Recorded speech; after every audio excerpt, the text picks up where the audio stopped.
గురుభ్యో నమః. శ్రీ విశ్వావసు నామ సంవత్సరం ఆషాఢ మాసాల్లో మేషరాశి వారికి ఏ విధంగా ఉంది?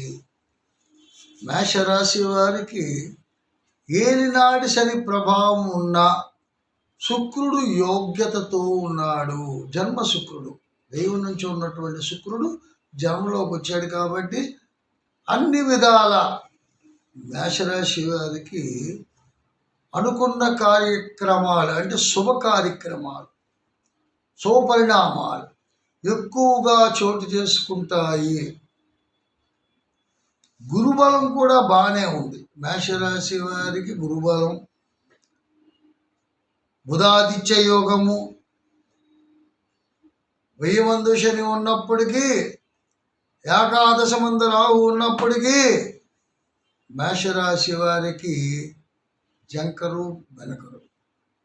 ఎందుకంటే శుభగ్రహాలు ఉన్నాయి, అలాగే పాపగ్రహాల తాలూకా బలం కూడా ఉంది. వెన్నంట శత్రువులు వెంటాడుతున్నారు, రుణబాధలు పెరిగిపోయాయి, రుణపీడితులు పీడిస్తున్నాడు. అనవసరంగా కొన్ని విషయాల్లో పరిస్థితులు తారుమారైపోయి చిక్కుకునే పరిస్థితి కూడా లేకపోలేదు. ఇందులో అందుకే అంటారు, రియల్ ఎస్టేట్ వ్యాపార రంగం చేస్తున్నప్పుడు చాలా జాగ్రత్తగా ఉండాలి. అన్యులతో స్నేహం పనికిరాదు. ధనము కొంత అన్యాక్రాంతమయ్యే అవకాశము లేకపోలేదు. అనారోగ్యము రీత్యా జాగ్రత్త అవసరము. జాగ్రత్తగా ఉంటే భయం ఉండదు. జాగ్రత్త భయం నాస్తి అన్నారు. తీర్థయాత్ర ఫలప్రాప్తి. ఇక్కడ వీళ్ళకి తీర్థయాత్రలు కూడా చేసుకునే అవకాశము జ్యేష్ఠ ఆషాఢ మాసాల్లో ఉన్నది.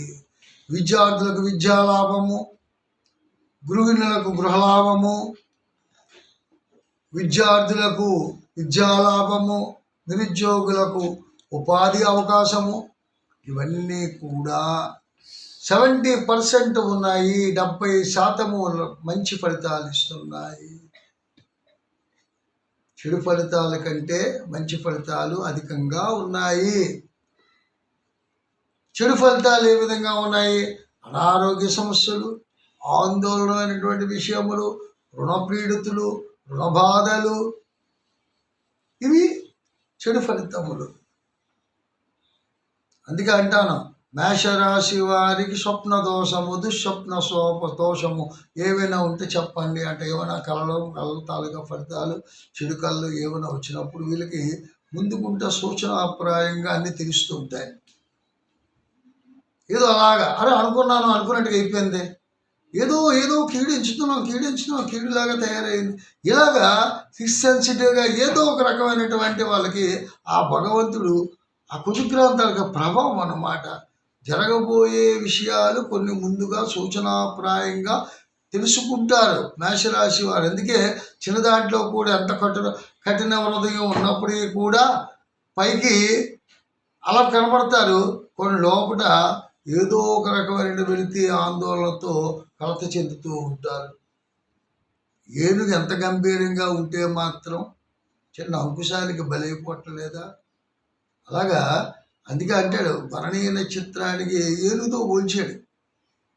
ఐశ్వర్యం మదపటేనుగు అంటే ఎంత మత్తుగా ఉంటుందంటే దానికి తిరిగిలేదు అన్నట్టుగా ఉంటుంది, అంత ఆనందంగా ఉంటుంది. కానీ ఆందోళన, భయము, ఏమైనా చిన్న శబ్దాన్ని వస్తే అది ఎలా ఆందోళన చెందేసి కుమ్మేస్తాదో ఆ విధంగా విజృంభించేస్తుంది. అంచేత ఈ నెల అంటే ఈ నెల ఆషాఢము, జ్యేష్ఠ ఆషాఢ మాసాల్లో వీళ్ళకి తిరుగులేదనే చెప్పచ్చు. ఎందుకంటే మాలికా యోగము కూడా ఉంది. 1, 2, 3, 4 పంచమాలికా యోగము. పంచమాలికా యోగము ఉన్నవాళ్ళు ఏదైనా సరే తలపెట్టిన కార్యక్రమం దిగ్విజయంగా జరుగుతుంది. భయపడవలసినటువంటి అవసరము లేదు. విద్యార్థులకు విద్యాలాభం ఉంటుంది.